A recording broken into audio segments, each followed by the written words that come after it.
श्री दत्त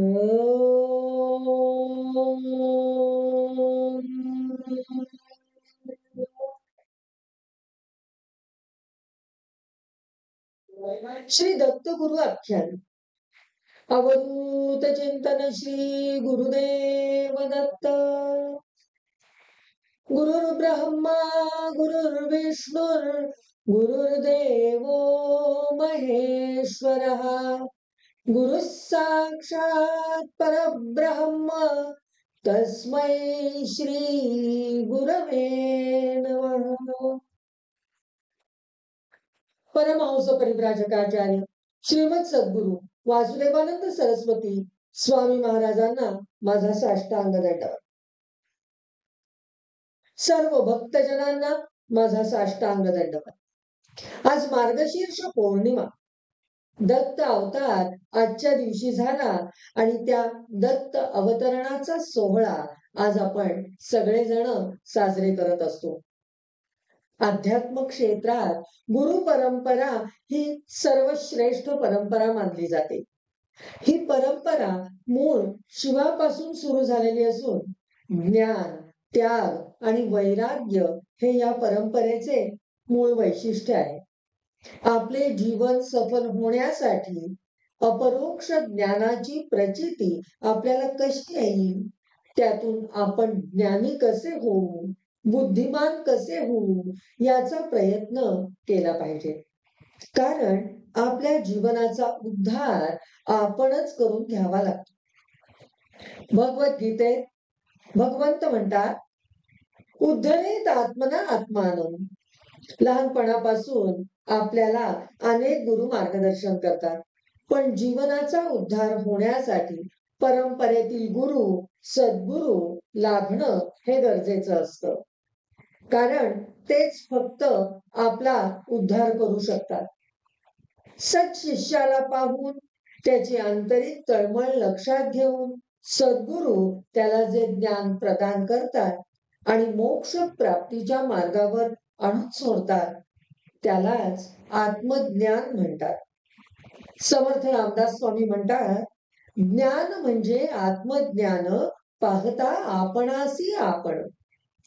सद्गुरु साधकांना मोक्षाचे गाठोडे आणून देत नाहीत, तर त्यांच्या अज्ञानाचा पडदा बाजूला करतात. पण ह्यासाठी गुरुवर दृढ श्रद्धा हवी, विश्वास हवा. श्रद्धा म्हणजे सच्ची धारणा, सत्तत्व अंगीकारलं पाहिजे. गुरु सेवा करून गुरुची कृपा संपादन केली पाहिजे. गुरुचरित्रामध्ये शिष्याने कसे वागावे यासाठी बरीच उदाहरणं दिलेली आहेत. भगवंतांच्या प्राप्तीसाठी संत रूप गुरुला शरण जाणे हाच मुख्य उपाय आहे.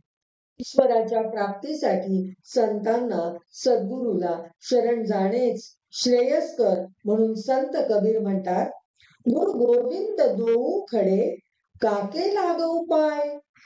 बलिहारी गुरु आपने गोविंद दियो बताय. जो ब्रह्मज्ञानाचा उपदेश करतो, अज्ञानाचा अंधकार नाहीसा करतो आणि जीवात्म्याचे परमात्म्याशी ऐक्य घडवून आणतो, तो सद्गुरु होय. जीवनाच्या सर्वच क्षेत्रात गुरु लागतो. विद्यारूप संपत्ती गुरुच्या साह्याशिवाय प्राप्त होत नाही. गुरुचरित्रात अनेक ठिकाणी गुरुगौरव गायलेला आहे. गुरु कृपा होय जास, दैन्य दिसे कैसे कैसे त्यास. समस्त देव त्यासी वश्य, कळी काळासी जिंके नर. एखादे श्री हरी अथवा कोपे त्रिपुरारी, राखे श्री गुरु निर्धारी आपुले भक्त जनासी. गुरु पिता गुरु माता गुरु शंकर निश्चिता. ईश्वर होय जरी कोपता, गुरु रक्षील परियेसा. गुरु म्हणजे अक्षरे दोन, अमृताचा समुद्र जाण. तयामध्ये बुडताची क्षण, केवी होय परियेसा. जो जाणे गुरुची सोय, त्यासी सार्थ ज्ञान होय. वेदशास्त्र सर्व होये, गुरु संतुष्ट होताची. गुरुचरित्रातील गुरुगीतेच्या प्रकरणात म्हटलंय, न गुरोर्धिकं तत्त्वं न गुरोर्धिकं तपः तत्त्वं ज्ञानात परत नास्ति तस्मै श्री गुरवे नमः. गुरुचरित्रातील दुसऱ्या अध्यायात वेद धर्म आणि त्यांचा शिष्य दीपक आणि 16व्या अध्यायात धौम्य ऋषी आणि त्यांचे शिष्य यांच्या कथातून गुरुकृपेच्या वैभवाचे आणि गुरुकृपेतील अपार वात्सल्याचे अत्यंत स्फूर्तिदायक दर्शन घडवले आहे. शिष्याचा दृढ भाव दाखवण्यासाठी गुरुचरित्रातील विशेष उदाहरण आहे. शबर नावाचा एक भिल्ल होता आणि भिल्ल आणि राजकुमार दोघे जण अरण्यात शिकारीला गेले. त्यावेळी शबराने तेथे मिळालेले एक लिंग उचलले आणि जवळ बाळगले. राजकुमाराने शबराला विचारले की हे लिंग घेऊन तू काय करणार आहेस, तुला कशाला पाहिजे. तेव्हा शबराने आपण त्याची पूजा करणार असल्याचे सांगितले. राजकुमाराने त्याला पूजा करण्याविषयी मार्गदर्शन केले आणि चिताभस्माचा नैवेद्य अर्पण कर, शिव तुला प्रसन्न होईल असेही सांगितले. भिल्लाने राजकुमारालाच गुरु मानून त्याच्यावर पूर्ण श्रद्धा विश्वास ठेवून शिवलिंगाची पूजा सुरू केली. एक दिवस त्याला चिताभस्म मिळाले नाही. वास्तविक शिवाने त्याची परीक्षा बघायचे ठरवले असते, म्हणून त्याला चिताभस्म मिळत नाही. शबर आपल्या पत्नीला म्हणतो, मला आज चिताभस्म मिळाले नाही, माझी आजपर्यंतची शिवपूजा संपूर्ण वाया जाणार. हे ऐकल्यावर पतिव्रता असलेली शबरी आपल्या पतीला म्हणते, या जंगलात खूप लाकूड फाटा आहे, त्याची चिता रचा आणि मला त्याच्यावर पेटवून टाका, म्हणजे माझे चिताभस्म शिवाला अर्पण करता येईल. त्यानेही पत्नीचे चिताभस्म तयार केले आणि शिवाला नैवेद्य अर्पण केला. त्याबरोबर भगवान शिव प्रसन्न झाले आणि त्याला हवे ते मागण्यास सांगितले. शबराने आपल्या पत्नीला बोलावले आणि शबरी त्याच्या हाकेसरशी त्याच्या समोर येऊन उभी राहिली. भगवान शंकर त्यांच्यावर प्रसन्न झाले. तात्पर्य, मार्गदर्शन करणाऱ्या गुरूंनी मार्गदर्शन केले आणि आपण आपल्या जीवनात ते तंतोतंत पाळले, आचरले तर ईश्वराची कृपा प्राप्त होते. ह्यासाठी गुरुवर दृढ भाव, विश्वास आणि श्रद्धा हवी. गुरुवाक्य मज कारण माते न करी निर्वाण, वेची नाता आपुला प्राण गुरु निरोप करी नमी. सच्चित आनंद ही त्रिपुटी सद्गुरूंच्या ठिकाणी एकवटलेली असते. या त्रिपुटीने युक्त सद्गुरु ब्रह्मानंद स्वरूप असतो. सद्गुरूंचे नेमकेपणाने वर्णन करणे अशक्य आहे. जिथे वेदश्रुती नेती नेती म्हणतात, तिथे मानवाची काय कथा. सद्गुरु वर्णनातीत, निर्विकारी, अनिर्वचनीय आणि शांत स्वरूप आहे. सद्गुरूला नाव नाही. निंदा, स्तुती, नमस्कार, तिरस्कार ह्याच्यापासून तो सद्गुरु परे आहे. तो नित्य, सहज, अविनाशी, निर्विकल्प, स्वयंभू, लयातीत आणि अकल्पनीय आहे. तो निस्संग असूनही सगळीकडे आहे. म्हणूनच नामधारक म्हणतात, म्हणे कृपेचे दारू तूची या विश्वास आधारू, भवसागर पैल पारू तूची करीसी श्री गुरुराया. तर संत कबीर आपल्या दोह्यात म्हणतात, सब धरती का कागज करू लेखनी बन राय, सप्त समुंदर की मसी करू गुण गुण लिखा न जाय. या अखिल धरतीचा जरी कागद केला, सर्व वनांच्या लेखण्या केल्या, सातही समुद्राची शाई केली, तरीही हे सर्व सद्गुरूंच्या गुणांचे, सद्गुणांचे वर्णन करण्यास पुढे पडणार नाही. सद्गुरू सूर्यासारखा असतो. सूर्याचं कार्य तेज देणे, प्रकाश देणे. तसेच सद्गुरू ज्ञानाचे तेज, प्रकाश आपल्याला देतात. तो त्यांचा स्वभाव धर्म आहे. गुरुच्या बाह्य रूपापेक्षा त्याच्या अंतस्वरूपाची ओळख करून घेतली पाहिजे. गुरुपद हे सुख दुःख, ज्ञान अज्ञान, मोक्ष मुक्ती, स्वर्ग नरक, स्वप्न जागृती, पिंड ब्रह्मांड या पल्याड असतो. तो पूर्ण अपूर्णातील संपूर्ण आत्मबोधी म्हणजे विकाररहित असतो. ऐहिकतेत तो अडकलेला नसतो. साधकाला तो ज्ञान देतो. तो आत्मबोधी असतो. सद्गुरु कृपेशिवाय स्वबोधाची जाणीव होत नाही. आत्मज्ञानही होत नाही. म्हणून सद्गुरु शरण जावे आणि शिवस्वरूप व्हावे. नवविधा भक्तीमध्ये श्रवण कीर्तन नामस्मरण व नंतर पादसेवन भक्तीची पायरी येते. त्यानंतर अर्चन वंदन दास्य सख्य व आत्मनिवेदन भक्ती असते. नामस्मरणाने चित्त निर्मळ झाले, सत्मार्गाची गोडी लागली की सद्गुरूंच्या चरणावर शरण जाऊन पादसेवन भक्तीद्वारा मोक्षाचा मार्ग साधकाला व उपासकाला दिसू लागतो. जन्म मरणाचा फेरा चुकवण्यासाठी व मोक्षप्राप्तीसाठी सद्गुरूंच्या चरणावर अनन्य भावाने शरण जाणे म्हणजेच पादसेवन भक्ती होय. काया वाचा मनाने सद्गुरूंचे पाय सद्गतीसाठी सेवणे यालाच पादसेवन भक्ती म्हणतात. सद्गुरूंच्या मार्गदर्शना वाचून साधकाला मोक्ष मार्गाची वाटचाल करता येत नाही. सर्वाभूती देव दाखवणाऱ्या गुरुच्या ऋणातून मुक्त होणे अशक्य आहे. म्हणून त्याच्या चरणी माथा ठेवणे हेच युक्त आहे.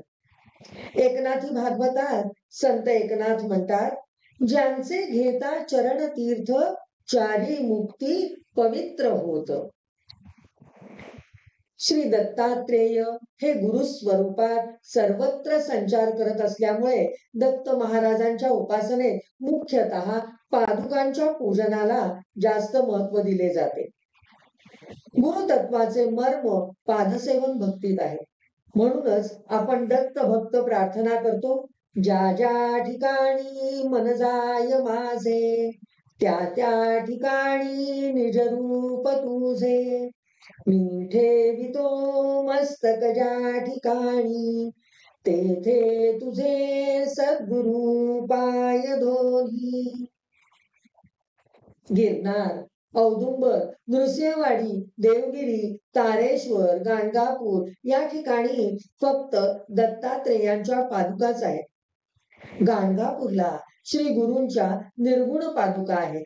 या पादुकांचं विशेष म्हणजे त्या शिळेवर कोरलेल्या नसून सुट्या आहेत. या पादुकांना जलस्पर्श न करता केवळ अष्टगंध व केशर यांचे लेपन करतात. श्रेष्ठ व्यक्तीविषयी थोर आदर भाव त्यांच्या पायावर डोके ठेवूनच दर्शविला जातो. श्रेष्ठ सत्पुरुषांची सारी शक्ती त्यांच्या चरणात एकवटलेली असते. त्यांच्या चरण स्पर्शाने ती शक्ती स्पर्श करणाऱ्याच्या शरीरात विजेसारखी संक्रमित झाल्याची उदाहरणं आहेत. श्री गोंदवलेकर महाराजांच्या चरण स्पर्शाच्या वेळी श्रीराम श्रीराम अशी नाद कंपने अनेक भक्तांना जाणवल्याचा ऐकल्याचा अनुभव आहे. गुरुचरणांच्या सेवेतून साधकाचे अंतःकरण शुद्ध होते. गुरुचरणातील जल मस्तकावर घेतले तर सर्व तीर्थात स्नान केल्याचे फळ मिळते व अंतःकरण सर्व पापांपासून मुक्त होऊन शुद्ध होते. गुरुचरण तीर्थ पापहारक असून ज्ञानरूपी तेज उज्ज्वल करणारे आहेत. ते ज्ञान प्राप्त करून देणारे, वैराग्य प्राप्त करून देणारे असे आहे. गुरुचरण सेवा करताना म्हणजेच उपासना करताना जर आपण सद्गुरूंना पूर्णपणे शरण गेलो तर अनेक पापकर्मे देखील नाहीशी होतात. मोक्षही प्राप्त होतो. हे समर्पण दंडवत लोटांगण घालूनही करता येते. हा गुरु सर्वत्र संचार करणारा आहे. याच दत्तगुरूंच्या संचारी वृत्तीचे वर्णन करताना परमहंस परिव्राजकाचार्य श्रीमद सद्गुरु वासुदेवानंद सरस्वती असे म्हणतात, अनुसूया गर्भरत्न अवधूत दिगंबर त्रिमूर्ती जो त्रिपुत्र महेश्वर, कधी योगी कधी भोगी कधी नग्न पिशाचसा, काशी मध्ये स्नान करी करी ध्यान गाणगापुरी, कुरुक्षेत्री आचमन धोपेश्वरी विलेपन, संध्या करी कराडात भिक्षा कोल्हापुरात, भिक्षा सारा पुरी सारी पंढरीत सुगंधी घे, अशी फेरी नित्य करी संध्या पश्चिम सागरी, वसे सह्याद्री शिखरी निजे जो माहुरपुरी, स्मरता भेट दे दत्त तो चित्तगत सर्वदा. श्री दत्तात्रेय हे साक्षात विष्णू आहेत. ते कधी योगी रूपात, कधी विलासी रूपात, तर कधी पिशाच्या प्रमाणे नग्न रूपात असतात. ते सुखोपभोग व मोक्षही देणारे आहेत. ते काशीला स्नान करतात, गाणगापुरात ध्यान करतात, कुरुक्षेत्री आचमन करतात, तर धोपेश्वरी विलेपन म्हणजे चंदन टिळा लावतात. कराडला नदी किनारी संध्यावंदन, कोल्हापुरात भिक्षाग्रहण, पंढरपुरात सुगंधी द्रव्य ग्रहण करतात, पश्चिम सागरावर फेरफटका आणि माहुरगडावर शयन करणारे हे दत्तात्रेय गिरनारवर योग साधना करतात. यांच्या स्वरूपाचे वर्णन अवर्णनीय अनाकलनीय असे सर्वांग सुंदर आहे. इंद्रनील रत्नाप्रमाणे त्यांचे शरीर आहे. चंद्रकांत रत्नाप्रमाणे त्यांची कांती आहे. किंचित भुरभुरणाऱ्या जटा त्यांनी धारण केल्या असून वैडूर्य रत्नासारखी त्यांची चमक आहे. ज्यांच्या डोळ्यांच्या बाहुल्या अतिशय खिळ्या आहेत. शुभ्र कडा असलेले त्यांचे नेत्र स्नेहाने भरलेले आहेत. त्यांच्या भुवया श्मश्म व छातीवरचे केस काळेभोर असून मुख चंद्रासारखे आहे. त्यांनी आपल्या हास्याने दवबिंदूंना जिंकले असून त्यांच्या कंठाच्या सौंदर्याने शंखाला पराजित केले आहे. त्यांचे खांदे पुष्ट असून बाहू लांब आहेत. ते आजानू बाहू आहेत. त्यांचे हात अतिशय कोमल असून पालवीलाही लाजवणारे आहेत. त्यांची छाती विशाल व पुष्ट असून पोट बारीक आहे. पुष्ट नितंबांमुळे ते शोभत असून त्यांचा कटिक प्रदेश विशाल आहे. त्यांच्या मांड्या केळीसारख्या निमुळत्या आहेत. पावलांचे तळवे रक्तकमळासारखे रमणीय आहेत. त्यांनी मृगचर्माचे वस्त्र परिधान केले असून ते योगी आहेत. भक्तांनी स्मरण केले असता कोणत्याही क्षणी ते त्याच्याकडे जातात, म्हणून त्यांना स्मर्तृगामी असे म्हटले जाते. ते त्यागी आहेत, भोगी आहेत, तसेच महायोगीही आहेत. नित्य आनंदात मग्न असलेले ब्रह्मज्ञानीही आहेत. एकाच वेळी सर्व रूपे धारण करणारे, सर्व काही देणारे, सर्वत्र जाणारे आणि भक्तांच्या सर्व कामना पूर्ण करणारे असे हे आहे. त्यांनी सर्वांगाला भस्मलेपन केलेले आहे. ते सर्व पातकांचा नाश करणारे आहेत. ते सुखोपभोग देणारे, मोक्ष देणारे आहेत. ते जीवन मुक्त आहेत, यात मुळीच संशय नाही. पण ते मातृपितृ भक्त आहेत आणि त्यांच्या आज्ञेचे पालन करणारेही आहेत. दत्तात्रेयांच्या जन्मानंतर जातकर्म, नामकरण, उपनयन इत्यादी संस्कारांनंतर ते तीर्थयात्रेला गेले आणि संकल्पित सर्व तीर्थयात्रा संपवून ते परत आले. महासती श्री अनसुया मातेला अवर्णनीय असा आनंद झाला. तीर्थयात्रेहून परतल्यावर आश्रमात राहून त्यांनी अध्यापनाचे कार्य हाती घेतले. विद्वानांनी अध्ययन आणि अध्यापन यात खड्ड पडू देऊ नये. या वेदवचनाला अनुसरून अध्ययन आणि अध्यापन नियमित सुरू झाले. त्याच वेळी प्रौढ विद्यार्थी, विद्वान ऋषीमुनी यांच्या बरोबर शास्त्रार्थ चर्चाही चाले. सतत मननशील असणे हा दत्तात्रेयांचा स्वभाव होता.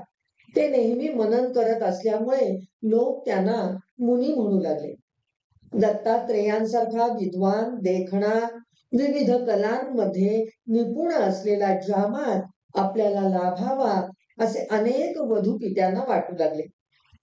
ते अत्रि महर्षी आणि सती अनसुया मातेला प्रार्थनाही करू लागले. पण भगवान दत्तात्रेय जात्याच विरक्त होते. अनसुया मातेलाही आपल्या पुत्राचा विवाह व्हावा असे वाटू लागले. अत्रि महर्षींनी दत्तात्रेयांना गृहस्थाश्रम स्वीकारावा म्हणून पुष्कळ समजावले, खूप प्रयत्न केले, पण आपल्या पित्याबरोबर त्यांनी शास्त्रार्थ ठेवला. आई तेव्हा अत्रि महर्षी म्हणाले, तू तुझ्या आईशी बोल आणि ती सांगे तसे कर. दत्तात्रेय आईकडे आले आणि म्हणाले, आई, तुझ्या कृपेने मी लहानाचा मोठा झालो, विद्याध्ययन केले, सिद्धी प्राप्त केल्या, जगभर पर्यटन तीर्थाटन केले. त्यावेळी मी असे पाहिले की अनेक ठिकाणी असंख्य लोक गाढ अज्ञानरूपी अंधकाराच्या खाईत खितपत पडलेले आहेत. त्यांची ती घोर अज्ञान दशा पाहून मनाला दुःख होते, त्यांची कीव वाटते. त्यामुळे मला असे वाटते की सर्व संग परित्याग करून जगभर पुन्हा फिरावे, सदुपदेश करून सर्वांना सन्मार्ग दाखवावा, दुःखाच्या खाईतून सर्वांना वर काढावे, सर्वांचा उद्धार करावा. तरी तू मला संन्यास घेण्याची परवानगी दे. सती अनसुया माता म्हणाली, बाळा, तुझी इच्छा उत्तमच आहे. परोपकारार्थ प्राणपणाने झटणे हे तर आपल्या कुलाचे ब्रीदच आहे. तुझ्या पित्यानेही जन्मभर हेच कार्य केले आहे. पुत्र या नात्याने त्यांचे ध्येय पूर्ण करणे हे तुझे कर्तव्यच आहे. मी तुझ्या ध्येयाच्या आड येत नाही, पण बाळा, त्यासाठी संन्यास कशाला घ्यायला हवा?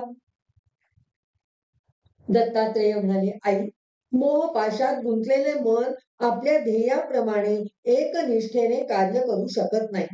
म्हणून मी सांसारिक मोहपाशातून मुक्त असावे असे मला वाटते.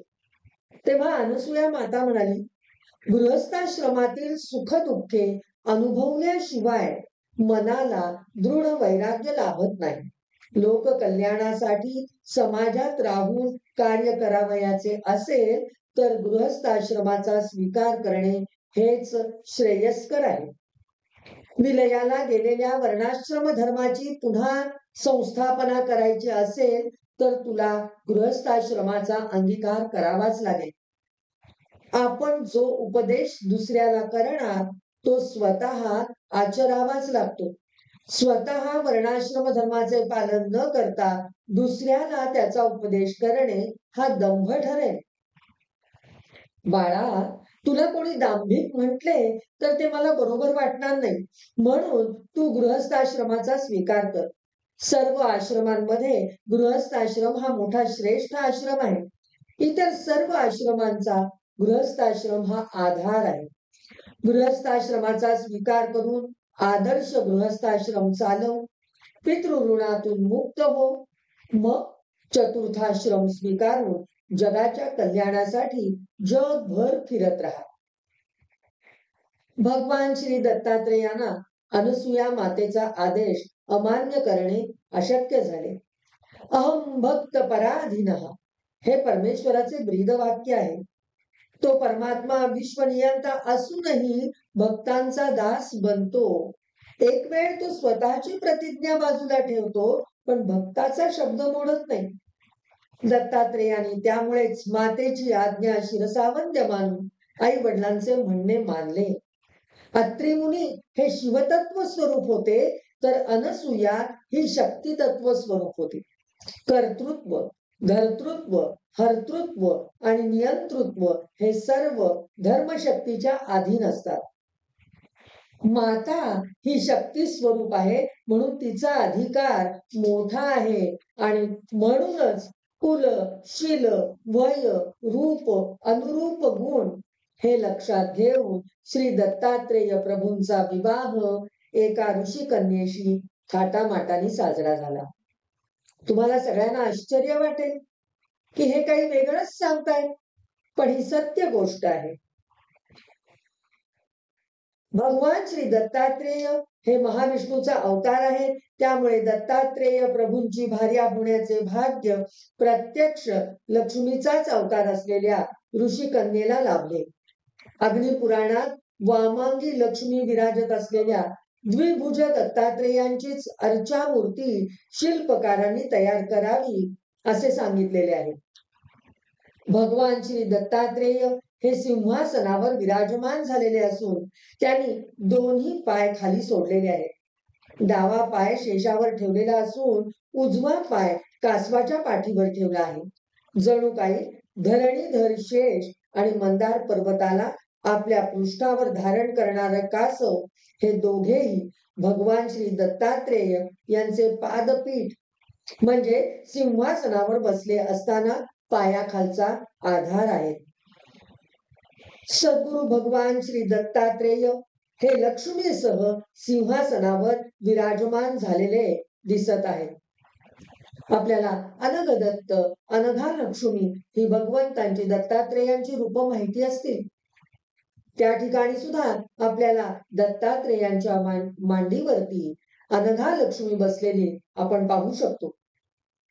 मातोश्रींच्या आज्ञेवरून भगवान दत्तात्रेयांनी गृहस्थाश्रमाचा स्वीकार केला आणि या आश्रमाची सर्व कर्तव्य कर्म करून आदर्श गृहस्थाश्रमाचं उदाहरण समाजापुढे ठेवलं. या काळात त्यांना पुत्ररत्नाचा लाभ झाला. त्यांच्या पोटी निमी नावाचा पुत्र जन्माला आला. तो मोठा तपस्वी होता. निमीपासून श्रीमान नावाचा सर्व गुण संपन्न पुत्र झाला. ते पितृऋणातून मुक्त झाले आणि भक्तजनांच्या कल्याणाकरता ते मुक्तही झाले. दत्तात्रेयांचा कार्यपरत्वे प्रत्येक वेळी होणारा आविष्कार हा अवतारच मानला जातो. या दृष्टीने स्वयंभू मन्वंतरापासून आतापर्यंत भक्तजनांच्या कल्याणाकरता दत्तात्रेयांचे विविध अवतार झाले. त्या 16 अवतारांना प्राधान्य देण्यात आले. ते श्री दत्तात्रेय षोडशावतारः या परमहंस परिव्राजकाचार्य श्रीमद सद्गुरु वासुदेवानंद सरस्वतींच्या ग्रंथामध्ये सांगितले आहे. ते असे आहेत: ओम योगीराजाय नमः, ओम अत्रिवरदाय नमः, ओम दत्तात्रेयाय नमः, ओम कालाग्नि शमनाय नमः, ओम योगीजन वल्लभाय नमः, ओम लीला विश्वंभराय नमः, ओम सिद्धराजाय नमः, ओम ज्ञानसागराय नमः, ओम विश्वंभरावधूत नमः, ओम माया मुक्तावधूत नमः, ओम माया युक्तावधूत नमः, ओम आदिगुरु नमः, ओम शिवरूपाय नमः, ओम देवदेवेश्वराय नमः, ओम दिगंबरावधूताय नमः, ओम कमललोचनाय नमः. या 16 अवतारांची नावे घेऊन दैनंदिन उपासनेत दत्तांना नमन करावे असे सांगितले जाते. दत्त पूजेसाठी सगुण मूर्तीऐवजी पादुका आणि औदुंबर वृक्ष यांची पूजा करतात. पूर्वी मूर्ती बहुधा एकमुखी असायची. हल्ली त्रिमुखी मूर्ती जास्त प्रचलित आहे. दत्त हा गुरुदेव आहे आणि दत्तात्रेयांना परमगुरु मानले जाते. त्यांची उपासना गुरु स्वरूपातच करावयाची असते. म्हणून श्री गुरुदेव दत्त असा त्यांचा जयघोष करतात. तर दिगंबरा दिगंबरा श्रीपाद वल्लभ दिगंबरा ही नामधून म्हणून वापरली जाते. दत्तात्रेयाच्या खांद्याला एक झोळी असते. दत्त दारोदारी हिंडून भिक्षा मागतात. भिक्षा मागितल्याने अहम लवकर कमी होतो, म्हणून झोळी ही अहम नष्ट झाल्याचं प्रतीक आहे. श्रीमद भागवत महापुराणात भगवान श्रीकृष्णाने निर्वाणापूर्वी त्यांचा प्रिय शिष्य उद्धव याला जो उपदेश केला, त्यावेळी यदु महाराज आणि अवधूत रूपात भेटलेल्या दत्तांची एक गोष्ट सांगितली. त्यात अवधूत रूपी दत्तात्रेयांनी आपण 24 गुरूंपासून ज्ञान प्राप्त करून घेतले आणि त्यांचे गुणही घेतले असे यदु महाराजांना सांगितले. स्वतः दत्तात्रेयांनी इतक्या गुरूंकडून ज्ञान ग्रहण केले, मग आपणासारख्या पामरांची काय कथा? परमहंस परिव्राजकाचार्य वासुदेवानंद सरस्वती स्वामी महाराजांनी दत्त महात्म्यातही या कथेचा उल्लेख केला आहे.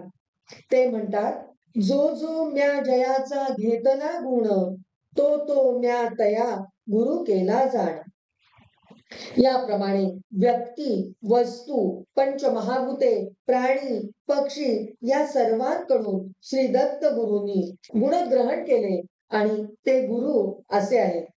एक, पृथ्वी, हिच्याकडून सहनशीलता आणि परोपकार हा गुण घेतला. वायू, ह्याच्याकडून अनासक्ती, पवित्रता आणि संतोष हा गुण घेतला. आकाशाकडून सर्व व्यापकता आणि निर्विकारपणा घेतला. जलाकडून पावित्र्य, मधुरता, सर्वसमावेशकता ही घेतली. अग्नीकडून अपरिग्रह, तेजस्विता, प्रकाश देणे, क्षणभंगुरता हे घेतलं. चंद्राकडून कलाकलाने वाढणे, कमी होणे, तरी मूळ रूप एकच आहे हे दाखवले. शीतलता घेतली आणि ती प्रदान करणं हेही शिकले. सूर्याकडून प्रकाश देणे, परोपकार करणे, उष्णता देणे, कशातही आसक्ती न ठेवणे, ह्याचं शिक्षण त्यांना मिळालं. कबुतराकडून संसाराचा मोह त्यागावा हे शिकले. अजगर ह्या प्राण्याकडून प्रारब्धानुसार घडणारे सर्व स्वीकारावे. त्याचप्रमाणे अपरिग्रह या 2 गुणांचा स्वीकार केला. समुद्राकडून बुद्धीची समता, आपली मर्यादा ओळखून राहणं, अथांगपणा आणि तरी निर्लेपता हे घेतलं. पतंगाकडून संयम, दुसऱ्याच्या आकर्षणाचा त्याग या गोष्टी शिकल्या. भुंगा, चांगले जिथून मिळेल तिथून ग्रहण करत राहावे असे सांगितले गेले. हत्तीकडून मोह टाळावा, मधमाशीकडून संग्रह करू नये, हरणाकडून माया मोहात अडकू नये, मत्स्याकडून रसनेला ताब्यात ठेवणे गरजेचे आहे हे गुरु शिकले. पिंगलेकडून आशेवर जगू नये, कारण आशा ही सर्व दुःखाला कारणीभूत ठरते असे शिकले. कुरर पक्ष्याकडून संग्रह साठा करू नये म्हणजेच अपरिग्रहाची शिकवण शिकले. बालकाकडून निर्व्याज असावं, निरागस निष्पाप असावं, स्वतःच्याच आनंदात रमावं, चिंता करू नये ह्या गोष्टी ग्रहण केल्या. कुमारी कन्येकडून साधनेसाठी एकांत असावा हे शिकले. सर्पाकडून घर करून त्यात आसक्त होऊन राहू नये हे शिकले. बाण बनवणारा जो होता त्याच्याकडून आपल्या कामात व्यग्र भाव, एकतानता असावी, कामाशी एकरूपता साधावी या गोष्टी ग्रहण केल्या. कुंभारीण माशीकडून नित्य आपल्या ध्येयात रमावं, ब्रह्मचिंतन करावं हे शिकले. कोळ्याकडून आपल्यातूनच निर्मिती, लय साधता येते याचं शिक्षण घेतलं. आणि अशा पद्धतीने त्यांनी 24 गुरु केले आणि त्यांच्याकडून निरनिराळी शिकवण प्राप्त करून घेतली. अशी शिकवण आपल्याला सुद्धा प्राप्त व्हावी ही भगवंतांची कृपा, दत्तात्रेयाची कृपा आपल्यावर व्हावी अशी त्यांच्या चरणी आपण प्रार्थना करूया. ईश्वराने सृष्टी निर्माण केल्यावर मानव जीवन निर्माण केलं. ते मानव जीवन निर्माण केल्यानंतर मानवाला योग्य मार्गदर्शन करण्याची आवश्यकता आहे असे जेव्हा भगवंताला वाटले, तेव्हा परमेश्वराला प्रत्येक वेळी अवतार घेणं शक्य नाही, म्हणून त्याने गुरु रूपामध्ये अवतार घ्यायला सुरुवात केली व मानवाला योग्य असे मार्गदर्शन करायला सुरुवात केली. गुरु विश्वाच्या अनंततेचे तसेच सृष्टीच्या ज्ञानाचे दर्शन घडवतो, परंतु सद्गुरु हा जीवनाची कला शिकवून मानवाला ईश्वराभिमुख बनवतो. जीवनाला सुंदर, निर्दोष, पवित्र बनवून आपला हात पकडून प्रभू चरणांजवळ आपल्याला घेऊन जाणारा हा सद्गुरूच असतो. हाच भगवान श्रीकृष्ण म्हणून, वेदव्यास म्हणून, दत्त गुरु म्हणून आपण निरनिराळ्या रूपात पूजतो.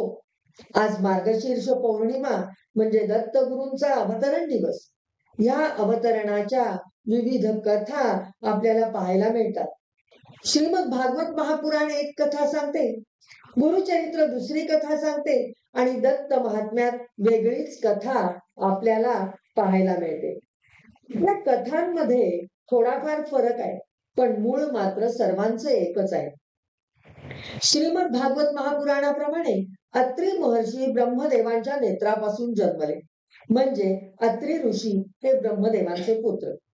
सृष्टीच्या पहिल्या मन्वंतरातील मनु म्हणजे स्वयंभू मनु आणि त्यांची पत्नी शतरूपा राणी यांची कन्या देवहूती हिचा विवाह कर्दम ऋषींशी झाला.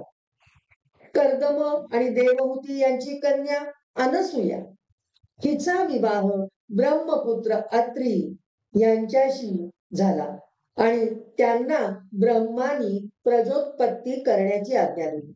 प्रजा निर्माण करण्यासाठी तप करणे आवश्यक आहे, कारण निर्माण होणारे अपत्य हे समाजाचे कल्याण करणारे असावे. म्हणून अत्रि ऋषी आणि अनसूया माता वृक्ष पर्वतावर गेले. तिथे अत्रि ऋषींनी 100 वर्ष एका पायावर उभं राहून वायू ग्रहण करून सर्वश्रेष्ठ अशा शक्तीची आराधना करायला सुरुवात केली आणि त्यांना भगवान शंकर, भगवान विष्णू आणि ब्रह्मदेव प्रसन्न झाले आणि त्यांच्या समोर प्रकट झाले. अत्रि ऋषींना अतिशय आनंद झाला. त्यांनी सद्गतीत अंतःकरणाने त्यांना नमस्कार केला, आपल्या कुटीमध्ये नेलं. अनसूया मातेने अत्रि ऋषींसहित त्यांचे आदरातिथ्य केले, त्यांना आसन दिले, त्यांचे चरण प्रक्षालन करून ते तीर्थ मस्तकावर धारण केले. अत्रि ऋषींनी त्यांना विचारले, मी एका सर्वश्रेष्ठ शक्तीची उपासना करत होतो, आपण तिघे कसे काय आलात? त्यावेळेला त्यांनी सांगितलं, आम्ही एकाच शक्तीची 3 रूपे आहोत आणि आम्ही प्रसन्न झालो आहोत, वर माग. तेव्हा अत्रि ऋषींनी समाजाचे कल्याण करणारा पुत्र मागितला. तिन्ही देव प्रसन्न झाल्यामुळे ब्रह्मदेवांपासून सोम म्हणजेच चंद्र, विष्णूंपासून दत्त आणि शंकरांपासून दुर्वास असे 3 पुत्र प्राप्त झाले. पण त्यांना एकच पुत्र हवा होता, म्हणून चंद्राने आणि दुर्वासाने आपली शक्ती दत्ताच्या ठिकाणी स्थापित केली आणि दत्तात्रेयांचा जन्म झाला. दत्त म्हणजे दिलेला. भगवंतांनी स्वतःला अत्रि ऋषींना देऊन टाकले, म्हणून आपण त्यांना अत्रींचा पुत्र, दिलेला पुत्र म्हणून दत्तात्रेय म्हणून ओळखतो. हा पुत्र म्हणजेच परमेश्वराचा, भगवान विष्णूंचा 6वा अवतार श्री दत्तात्रेय. दत्त जन्माविषयीच्या कथा पुराणात तसंच उपनिषदात पाहायला मिळतात. भागवत पुराणातली आत्ताच आपण बघितली मुद्गल पुराण, गणेश पुराण, मार्कंड्य पुराण, कूर्म पुराण, वायू पुराण, अग्नी पुराण, शिव पुराण, स्कंद पुराण, ब्रह्मवैवर्त पुराण, ब्रह्मांड पुराण, हरिवंश पुराण, भविष्य पुराण, त्याचप्रमाणे महाभारत, देवी भागवत, शांडिल्योपनिषद, भिक्षुकोपनिषद, अवधूतोपनिषद, जाबाल दर्शनोपनिषद इत्यादी ठिकाणी श्री दत्तात्रेय अवतारासंबंधी वर्णने आहेत. भगवान विष्णू हे प्रथम, भगवान विष्णूंपासून ब्रह्मदेव, ब्रह्मदेवांपासून अत्रि ऋषी, अत्रि ऋषींचा पुत्र दत्त म्हणजे ब्रह्मदेव हे दत्तांचे आजोबा आहेत आणि साक्षात विष्णू हे भगवान विष्णू म्हणजे दत्तात्रेयांचे पणजोबा. म्हणजे साक्षात विष्णूनीच दत्त म्हणून अवतार घेतला, म्हणजेच गुणांची खाण असलेले असे हे दत्तात्रेय आहे. मातुल घराण्याचा विचार करायला झाला तर ब्रह्मापासून शतरूपा राणी, शतरूपा राणीची मुलगी देवहूती, देवहूती हिच्यापासून अनसूया आणि ही पतिव्रता असलेली अनसूया हिच्या पातिव्रत्याची थोरवी आपल्याला एका कथेमधून उलगडते ती अशी आहे.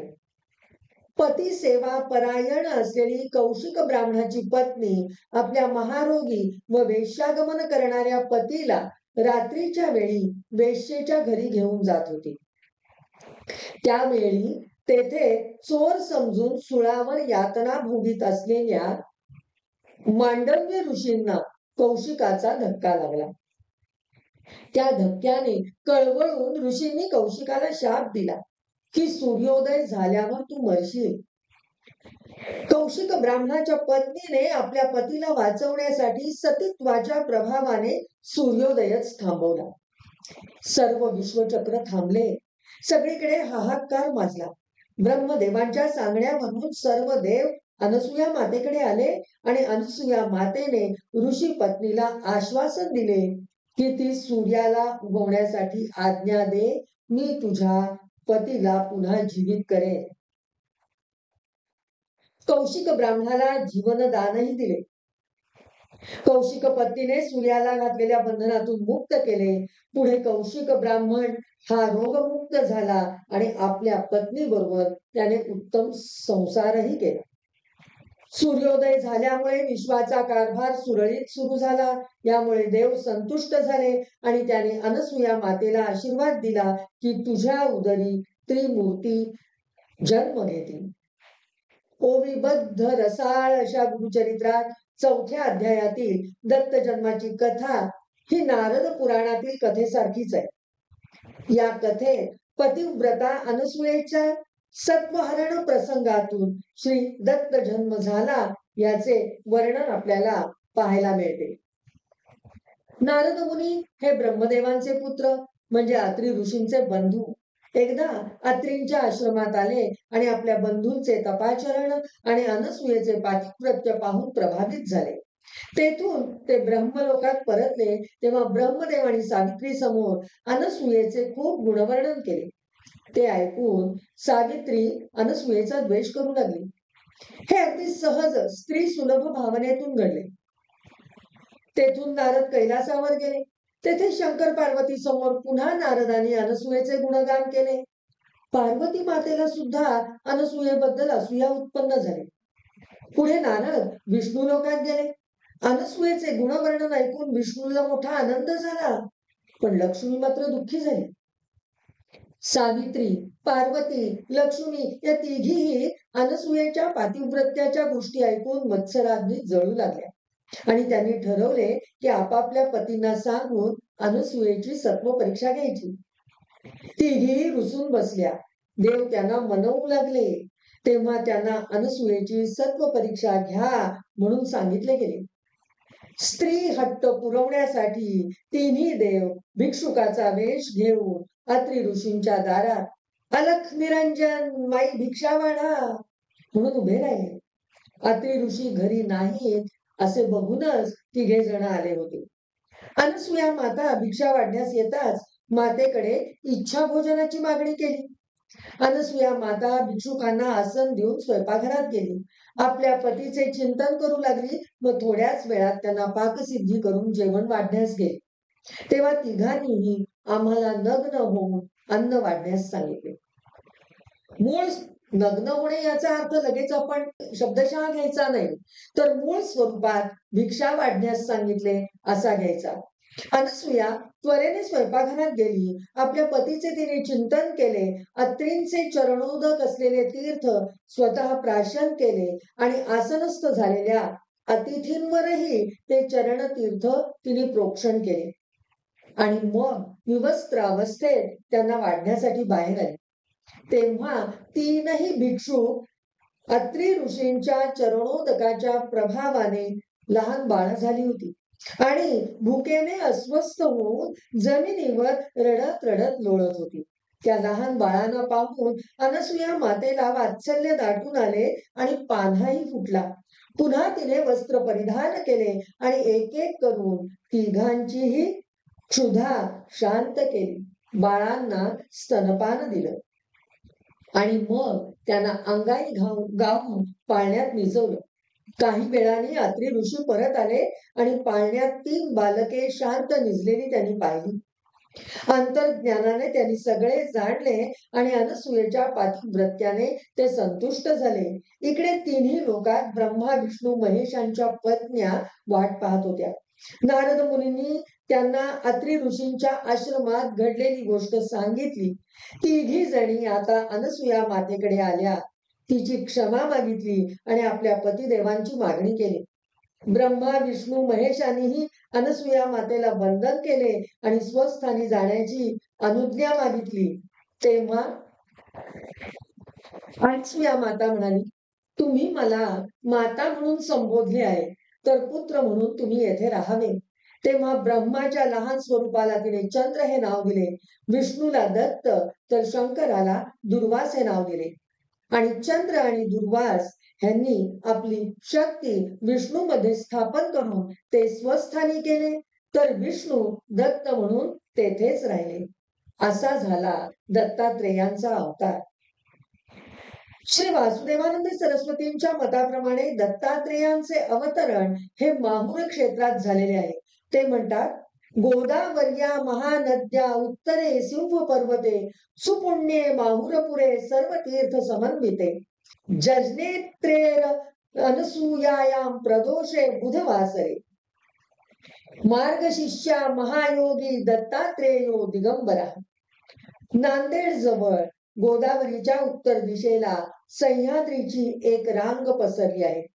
याच पर्वत श्रेणीला प्राचीन वाङ्मयामध्ये सिंहाचल, सिंहाद्री अथवा सिंह पर्वत म्हटले जाते.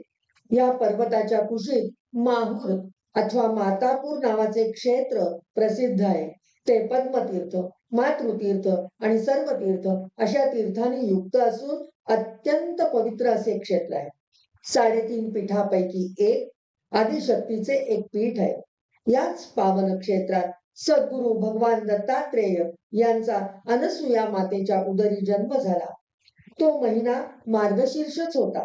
दिवस पौर्णिमेचा होता, वार बुधवार होता. त्या दिवशी पश्चिमेकडे भगवान सूर्यनारायण अस्ताला चालले होते, तर दुसरीकडे पूर्व दिशेच्या क्षितिजावर पूर्ण चंद्राचे बिंब उदयाला येत होते. दोन्ही दिशा आरक्त वर्ण झालेल्या होत्या. आकाशात जणू काही देवांनी गुलालाची उधळण केली होती. प्रदोष काळ म्हणजे सायंकाळची वेळ होती.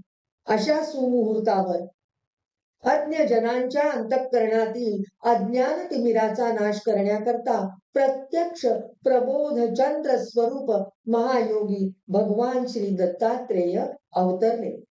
त्रिगुणात्मक त्रयमूर्ती म्हणजे भगवान ब्रह्मा, विष्णू आणि शंकर या तिघांच्या एकीभूत रूपाने नटलेले. मूर्तित्रय स्वरूप षटभुज आणि त्रिमुख असे ते रूप होते. रुद्राक्षमाला, कमंडलू, डमरू, त्रिशूळ, शंख आणि चक्र अशी आयुधे आणि चिन्हे हातामध्ये धारण केलेली होती. योग मार्गाचे प्रवर्तक असलेल्या त्या प्रभूने सर्वांगी भस्म चर्चिले होते. मस्तकावर जटाभार मुकुटाप्रमाणे शोभत होता. कंठामध्ये रुद्राक्ष धारण केलेल्या रुद्राक्ष माळेने त्यांच्या रूपाला आगळीच शोभा आली होती. मुखावर शांभवी मुद्रा विलसत होती. भक्तांवर नित्य अनुग्रह करण्याची प्रवृत्ती स्मित हास्याच्या रूपात मुखावर झळकत होती. भक्तांनी स्मरण केल्याबरोबर धाव घेणारे दयानिधी असे त्यांचे रूप पाहून अनसुया मातेने त्यांना नमस्कार केला आणि म्हणाली, हे भगवंता, मी आपली माता आहे आणि म्हणूनच आपण बाल रूप घेऊन अवतरावे आणि मला धन्य करावे. आईची प्रार्थना ऐकताच भक्तवत्सल भगवंत बालरूप घेऊन अवतरले. अजन्मा असूनही भक्त काजासाठी भगवंत जन्माला आले, अवतरले. दाही दिशा प्रसन्न दिसू लागल्या. सज्जनांची मने उल्हसित झाली. कुमुदिनी उमलल्या. देव आनंदले, भक्त आनंदले. अत्रि अनसुयेचा आनंद गगनात मावेनासा झाला. इतर ऋषी मुनी हे सगळे आले. ब्राह्मण सुवासिनी आल्या. ब्राह्मणांनी आशीर्वादाचे मंत्र म्हटले. जातकर्म संस्कार झाला. दान, दक्षिणा, वस्त्रे, महावस्त्रे दिली गेली. मंगल वाद्ये वाजू लागली. प्रत्यक्ष आनंदाचा कंद भूवरी अवतरला. अनसुया माता त्याला स्तनपान करून धन्य झाली आणि तिने बाळाला पाळण्यात घातले. बाळा जो जो रे. जो जो जो जो रे, बाळा जो जो रे, परात परात भजकांच्या माहेरा, बाळा जो जो रे, सह्याद्रीवरी जो अत्रिसुत अनसूया जठरात, प्रगटुनी विख्यात, हो दत्त तारिल जो निज भक्त, जय जगदुद्धारा, उदार भजकांच्या माहेरा, जो जो जो जो रे, प्रल्हादादेशी विज्ञाना येता अर्जुन शरण, सिद्धी देऊन उद्धरुन स्वपरी देशी स्थान, अलर्क यदुतारा, योगीवरा भजकांच्या माहेरा, जो जो जो जो रे, बाळा जो जो रे, बाळा जो जो रे. अवधूत चिंतन श्री गुरुदेव दत्त. अवधूत चिंतन श्री गुरुदेव दत्त. अवधूत चिंतन श्री गुरुदेव दत्त.